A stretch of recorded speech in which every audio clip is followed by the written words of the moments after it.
क्रांतिकारी नौजवान साथियों को इलाहाबाद से राजेश्वर यादव का प्रणाम। मेरे नौजवान साथियोों, आज मैं देख रहा हूं कि चारों तरफ जब देश कोरोना के कहर से जूझ रहा है तो कुछ ऐसी संस्थाएं हैं कि जो आपके आरक्षण पे चोट कर रही है और आपके आरक्षण को निष्क्रिय करने का काम कर रही है। आज मैं देख रहा हूं कि तमाम ऐसे लोग हैं जो कि आज सवाल खड़ा करते हैं कि आरक्षण देश को बर्बाद कर दिया, और वही लोग सवाल खड़ा करते हैं आरक्षण पर जो कि जब ये बहुजन समाज अनपढ़ हुआ करता था, ये ओबीसी और दलित समाज अनपढ़ हुआ करता था, तो इनकी जो हिस्सेदारी है यही लोग खाने का काम करते हैं जो अपने को आज मेरिटधारी बताते हैं। और आज जब बहुजन समाज जगा है, पढ़ा है, लिखा है, आगे बढ़ने का काम किया तो इनके हिस्सेदारी कम होने लगी, और जब इनकी हिस्सेदारी कम होने लगी तो इन्होंने एक प्रोपोगंडा रचने का काम किया और ये चारों तरफ ये कह रहे हैं कि आरक्षण ने देश को बर्बाद कर दिया।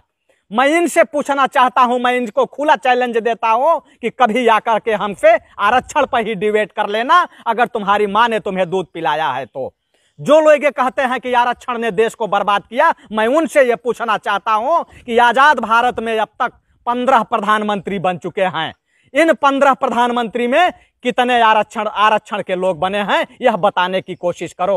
अब तक मुख्य चुनाव आयुक्त 19 मुख्य चुनाव आयुक्त बने हैं, इसमें आरक्षण वाले हैं या गैर आरक्षण वाले हैं, यह बताने का काम करो। अब तक मुख्य न्यायाधीश जो होते हैं, उन मुख्य न्यायाधीश में 47 मुख्य न्यायाधीश बने हैं, उसमें मेरिटधारी बने हैं या आरक्षणधारी बने हैं, यह बताने का काम करो। आज देश के अंदर नफरत फैलाने का काम मीडिया कर रही है, जो मेन स्ट्रीम मीडिया है। उस मेन स्ट्रीम मीडिया में तुम बता दो कि मेरिटधारी लोग बैठे हैं कि आरक्षण वाले लोग बैठे हैं। और ये मेरिटधारी जो अपने को बताते हैं कि हमारा तो मेरिट होता है, हम पढ़ने में बहुत आगे होते हैं, मैं उनको खुला चैलेंज देता हूं कि इनकी मेरिट जो बनती है यह पैसे के दम पर बनती है, यह पैसे के दम पे बनती है। आज जो डिग्रियां खरीदी जा रही हैं वो पैसे के दम पे खरीदी जा रही हैं। आज प्राइवेट स्कूल इसीलिए खुलवाए जा रहे हैं कि आसानी से ये मेरिट खरीद सकें और आसानी से ये डिग्री खरीद सकें। आज डिग्री खरीदने के लिए आपके पास करोड़ों रुपए हो तो आप कितना भी बड़ा से बड़ा मेरिट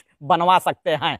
और जो लोग ये कहते हैं कि देश को बर्बाद करने में आरक्षण का हाथ है, मैं उनसे ये पूछना चाहता हूं कि किसी भी देश को बर्बाद करने में सबसे बड़ा हाथ और सबसे बड़ा योगदान वहां की अर्थव्यवस्था का होता है, लेकिन भारत की अर्थव्यवस्था को खत्म करने में सबसे बड़ा योगदान यहां के घोटालों का रहा है। और यहां के घोटालों की सूची उठा के देख लो, तुम यहां की सूची उठा के देख लो कि अब तक देश के अंदर जितने घोटाले हुए हैं बड़े बड़े, वह घोटाले करने वाले आरक्षणधारी हैं या मेरिटधारी हैं। सबसे पहला घोटाला हमारे देश में 1948 में हुआ था, जिसे जीप घोटाला के नाम से जाना जाता है। दूसरा घोटाला 1951 में हुआ था, जो साइकिल खरीद घोटाला के नाम से जाना जाता है। 1956 में हरिदास मुदड़ा घोटाला होता है। 1963 में प्रताप सिंह कौर घोटाला होता है। 1965 में पटनायक घोटाला होता है। 1974 में मारुति घोटाला होता है। 1987 में HWD घोटाला होता है। 1987 में बोफोर्स घोटाला होता है। इस घोटाले में किसका हाथ है, यह तुम लोग तो बता दो, देश के सामने ला दो कि आरक्षणधारियों ने किया है या मेरिटधारियों ने किया है।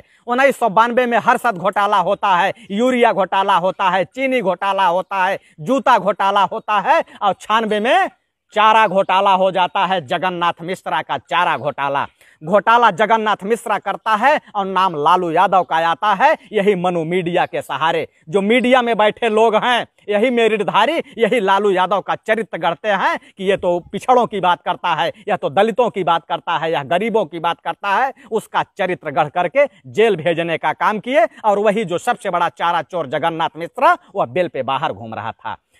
भाजपाइयों का सबसे बड़ा घोटाला तहल का घोटाला था, जिसमें कि भाजपा के राष्ट्रीय अध्यक्ष बंगारू लक्ष्मण का नाम आया था। वहां भी बता दो कि मेरिटधारियों ने घोटाला किया कि आरक्षण ने घोटाला किया। यूटीआई घोटाला हुआ, आदर्श घोटाला हुआ, ताबूत घोटाला हुआ, जो कि एक शर्मनाक घोटाला था। ताबूत घोटाला 1999 में जब हमारे देश के जाबाज सिपाही कारगिल का युद्ध लड़ रहे थे और दुर्गम चोटियों पे चढ़ रहे थे, उस समय पाकिस्तानी गोलियों का शिकार हो रहे थे, उनके शरीर गोलियों से छलनी हो रहे थे, उनकी लाशें जो आ रही थी, वह कफन घोटाला करने वाले लोग यही मेरिटधारी लोग हैं।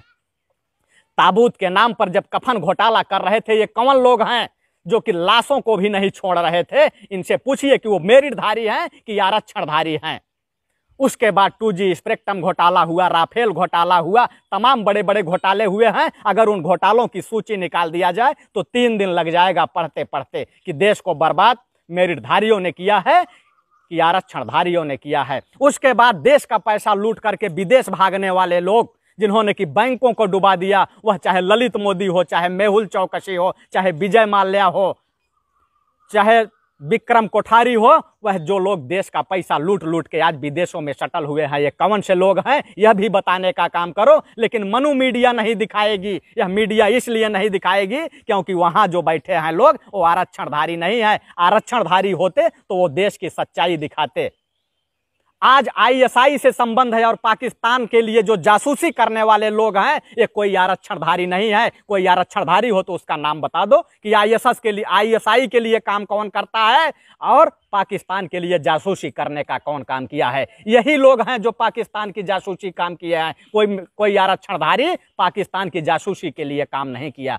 ये तो गनीमत है, यह तो गनीमत है कि आज़ादी के पहले आरक्षण नहीं था, और नहीं तो ये लोग कह देते कि मुगल कैसे देश में आए, तुर्क कैसे इस देश में आए, गजनी कैसे इस देश में आया, गोरी कैसे इस देश में आया, डच कैसे आए, अंग्रेज कैसे आए, आरक्षण के कारण आए। ये अपने निकम्मेपन को नहीं बताएंगे, अपने नाकारेपन को नहीं बताएंगे, ये बताएंगे कि आरक्षण के कारण देश बर्बाद हो रहा है। आरक्षण के कारण देश बर्बाद होने की बातें तब करने लगे जब लोग अपनी भागीदारी मांगना शुरू कर दिए कि हमें अपनी भागीदारी दे दो।